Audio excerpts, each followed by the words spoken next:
mutabani wa Fred Nyanzi era kati nga ye president we Makerere okulabikako mu kifaananyi ne General Museveni kivuddeko abantu okwogera bino nabiri ate naye yabuvuddeko yayanukula kwabo abamugamba nti influence ya Bobi Wine eyamusobozesezza okubeera nga abwangula oba guild president obwe Makerere.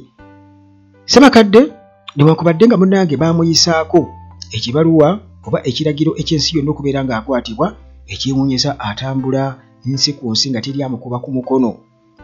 Aaron Kiiza okuteebwa kwe balooya bagamba nti kandi bakabembereza era lyandiba ekkubo munnange okubeera nti n'abalala bonna abaasibwa abaliyo mu makomera nga baasibwa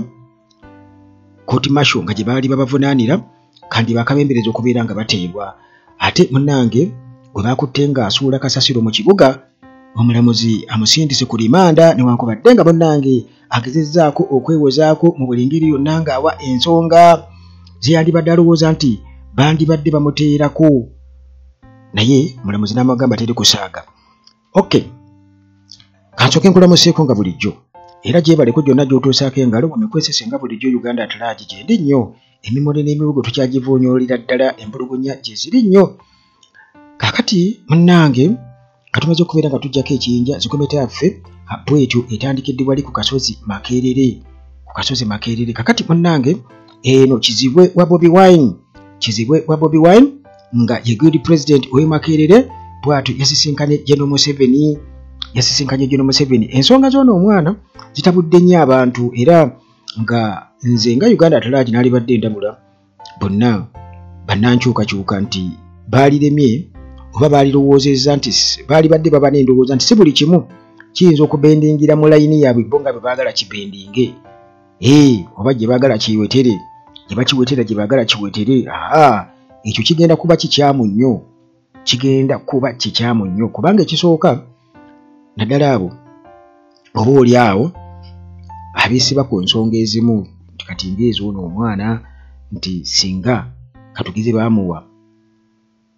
n'abeera nga yagenda okwesimbawo nga bamwendoose nga bannobu bingi nti kakati wa munju era babadde nga bajja bakivumirira ekintu ekyo nti balonda baŋŋanda kati ngere baga nti influence ya Bobi Wine eyinza okuba nga yamusobozesa okubeera nga afuka guild era nawali kyandibadde bwe kityo nti olaba kaakati olaba kale ekyali kisingako Bobi Wine kwe kubeera nga ate oyo bamuteera ddala wala okwesimbawo nga independent kitegeeza nti already yalina amaanyi era n'awangula kubanga munnange ow'amaanyi bagamba takeera bwe bagamba naye kakati munnange era still abantu bakyatabulwatabulwa bakyatabikiriza ebyobufuzi ate era mu nsonga z'akasozi Makerere kubanga kakati munnange buno bukulembeze bw'abayizi e Makerere kati ate era bulina okubeera nga butambuzibwa tebugenda kubeera nga ate bufaanagana nga bapulezidenti b'ebibiina kubanga okubeera president oba guild president we Makerere kitegeeza nti oba toli political party leader newankubadde nga oba oli awo oyinza okuba oli affiliated ku kibiina ekimu so nga ate munnange ensonga z'e Makerere okuvala ekiri nti munnange eri gitwale nga government institution kiba kitegeeza nti ate era government eba erina okuba in touch bwe kiba nti abayizi Makerere katugezi government beeweerera ejja kusigala ng'ebaweerera kiba kitegeeza tulina ngeri giweewalamu government. Kakati ekyo ne kirabika nga kireesewo obuzibu era nga bw'olaba nti ekya Speaker Anita Among mu Parliament ng'egikitabulamu abantu bo balowooza nti ababaka bali mu Parliament aba opposition tebalina kwogera na Among nga Speaker kubanga wa NRM ekintu ate munnange bw'obanga omanye ebintu ng'egye bitambulamu oba oli bbali nnyo mu ntegeera y'ebintu nga ebitambuzibwa ku mutendera ogwo. Kakati munnange gye buvuddeko guild president ow'ekyendamu omu owe Makerere era nga ono kizibwe wa Robert Kyagulanyi Ssentamu Bobi Wine president w'ekibiina ki National Unity Platform bw'atyo yasisinkanye General Museveni. Kakati meeting eno mwabaddemu cabinet empya okussa ne president omupya James Churchill Ssentamu. Olukiiko lufuga oba akakiiko akafuga abayizi e Makerere kati munnange bwe batyo basisinkanye General Museveni mu kumusisinkana bwe bati ekifaananyi ne kikubibwa ne kirabika ku mutimbagano wonna wonna ng'ali ne kabineeti ye era abantu ne batandika okubeera nga boogera bino na biri olwedde bo bannange ne batandika okubeera nga ate bareflectinga ku famire ya Robert Kyagulanyi Ssentamu ku bukulembeze bwa NUP kwegamba ne bibeera awo akatogo obutogo era kwegamba bw'okitunuulira engeri abantu gye bakikubamu olabira ddala ng'ate awo balina engeri gye basuula nti ebintu ebimu ebya Kayisaali binakuba bya Kayisaali sometimes nti kakati waliwo omutendera ogumu nga ate ebintu biba bikyuseemu ku katono defiance ebeera eno ewaffe ku streets ate kati bwe tugenda ku bukulembeze obw'emakerero obw'abayizi eyinza okuba nga defiance tekolawo kale munnange oluvannyuma lwa James Churchill okuba nti yeesimbawo ku lulwe si gwe baawa kaadi nti baali bagiwadde muntu mulala nnyo gwe yamegga factory yamalira mu kyakusatu kuba wa NRM John Bosco Lukundu yali owookubiri kale kwegamba baasooka ne bagamba nti alemesezza oli okubeera nga awangula bwe yabagabanyizaamu nti alinga defines amateeka g'ekibiina naye kwegamba ate era still ojja n'otunuulira nti kati bano baali bakwatiddwa mu kantu ka fix akazibu ennyo nti ono mutabani waabwe ate okumuwa kaadi kizibu naye ng'ekituufu kiri nti yalina obuwagizi kuba abayizi era olwedde bakiprovinga nti olwedde bo baali bakola ki baali bamuwagira kakati munnange bwatu yasenkanye General Museveni era abayogedde be bayogedde babyogedde naye nti ekyo kikyali awo obuzibu buvaawa juzi yagera n'akola interview ye kennyini James Churchill Ssentamu bwatyo n'ategeeza n'agamba nti ye abagamba nti influence ya Bobi Wine yamuleetera okuwangula ekyo tekiriiyo ekituufu kiri nti yakontributinga kinene nnyo nga influence eya Bobi Wine lwakuba nti nno Bobi Wine ate era tasobola kuyimirirawo nti bamuwe kaadi kubanga kyayirabise bulala juzi bwe bawa Nalukoola kaadi ticket okubeera nga yeesimbawo bagamba nti naagiwadde mukwano gwe baali nabi mu by'okuyimba Uhuru Hussein yali abyogera mbwagiwadde mukwano gwe baali nabi mu by'okuyimba kakati baba kugiwa Churchill James ate kyali badde kirala nnyo kuba baali badde balowooza nti bagimuwadde kubanga mwana waabwe baali tebasobola kubeera nga bamuvaamu naye ono ye naye kennyini gye buvuddeko yagamba nti bano baamuvaamu naye Katonda yamuyamba n'awangula era agamba nti ye ali independent ku lulwe ebya Bobi Wine ebyokubeera nti nno yamuyambako nti oba influence si kumuyambako naye bagamba olw'okutambulira mu image eyo nti Ssentamu kyekyamuleetera okubeera nti abayizi baamuwagira agamba nti nedda kikyamu jjukira nti ono era yakulira Nkuba za Mbogo Buganda Nkuba za Mbogo Emakerere era ng'abadde amanyikiddwa nnyo Emakerere nti kitegeeza nti mu bukulembeze abaddemu era abadde w'amaanyi ng'era abayizi bamumanyidde ddala kiba kitegeeza nti kituufu waga nti amaanyi abadde agalina naye yagamba nti nno talinaawo yadde n'akakwate konna kukubeera nti no influence eya Bobi Wine yamuleetera okubeera nga awangula era nange neŋŋamba nti okay kale katugambe bwe tutyo naye kubanga era tulabyeko abantu Bobi Wine bawandako eddusu ne batawangulwa wano kitaawe wono yennyini twalaba wano mu kalulu ka member wa parliament Kampala Central nga bamumizza akalulu n'abalala babadde nga bajja babamigga akalulu kale kwegamba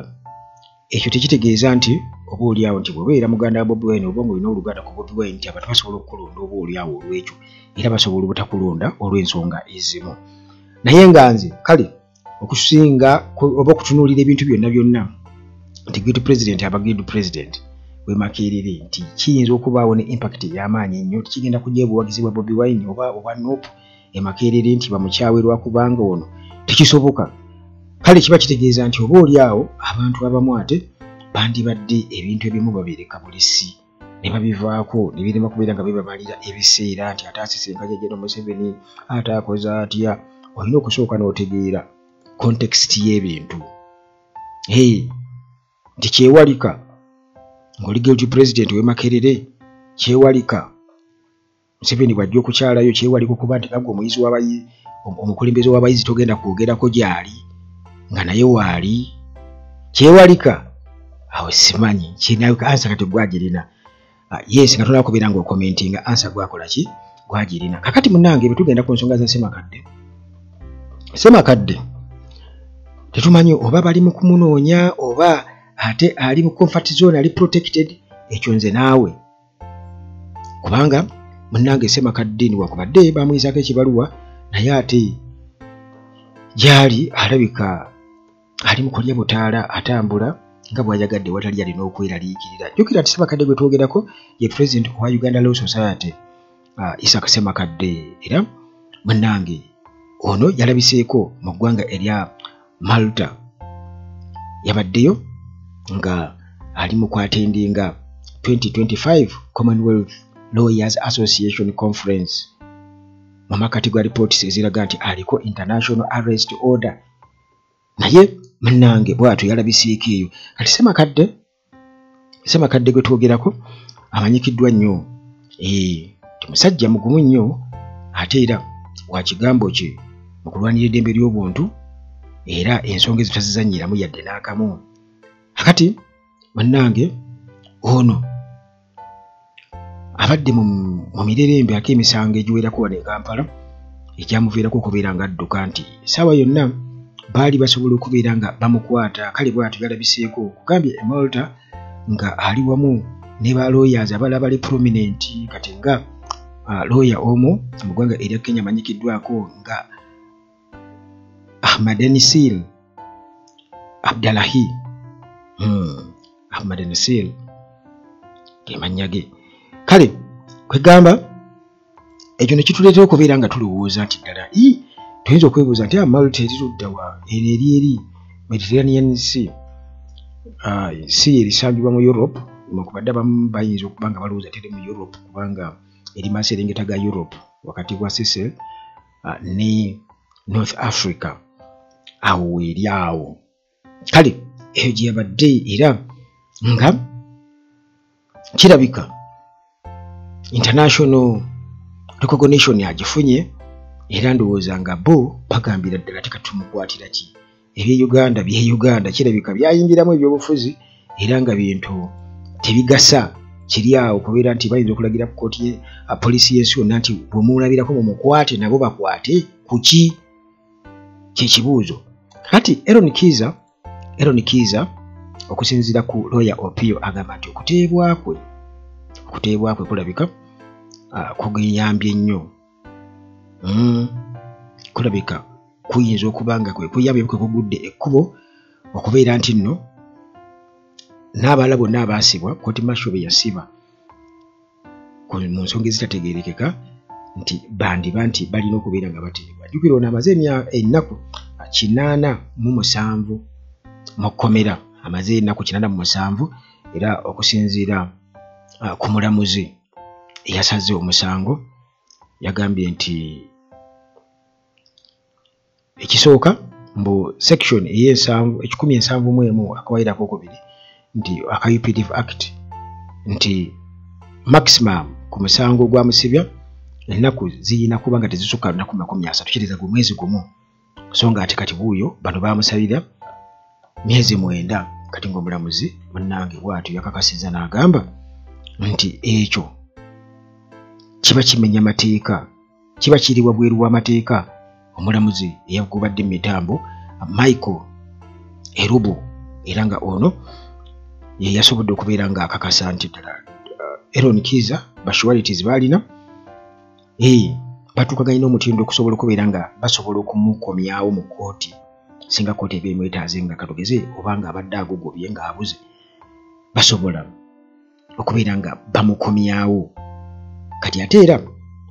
omulamuzi ono still n'atutegeeza nti byonna